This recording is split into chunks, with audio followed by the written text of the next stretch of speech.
লালমনিরহাট জেলা আইনজীবী সমিতি সিদ্ধান্ত নিয়েছে যে আজকে থেকে আগামী 1 মাস মাদক জুয়া আইনে গ্রেপ্তারকৃত কোনো আসামির জামিন আবেদন তথা আইনি সহায়তা অত্র আইনজীবী সমিতির কোনো সদস্য করবেন না।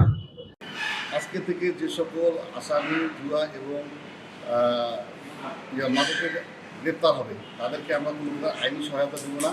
সেক্ষেত্রে যদি কোনো আইনজীবী ব্যক্তিগতভাবে কোনো পদক্ষেপ গ্রহণ করে তাতে যদি তার মানবিকতা তাকে সাড়া না দেয় তাহলে আমাকে ধরে নিতে হবে যে সেই আইনজীবী মাদকের সঙ্গে সরাসরিভাবে সম্পৃক্ত এবং তিনি তার মদতদাতা। সেক্ষেত্রে আমরা হয়তো তার বিরুদ্ধে ধিক্কার জানাতে পারি, তাকে হয়তো আমরা ভবিষ্যতে ঘৃণার চোখে দেব। সামাজিক অবক্ষয় থেকে জাতিকে মুক্তি দেওয়ার লক্ষ্যে ব্যাপক কর্মসূচি গ্রহণ করেছে আলোচিত লালমনিরহাট।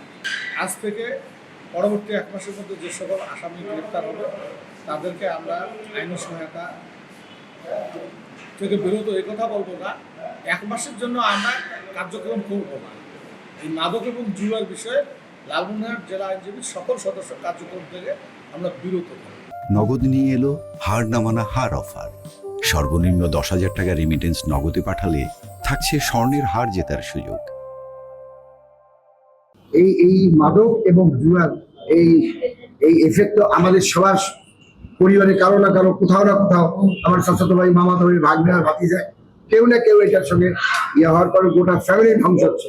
ফ্যামিলি ধ্বংস মানে সমাজ ধ্বংস হওয়া, সমাজ ধ্বংস, পরিবার ধ্বংস হওয়া, সমাজ ধ্বংস, দেশ জাতি সবাই ধ্বংস হওয়া।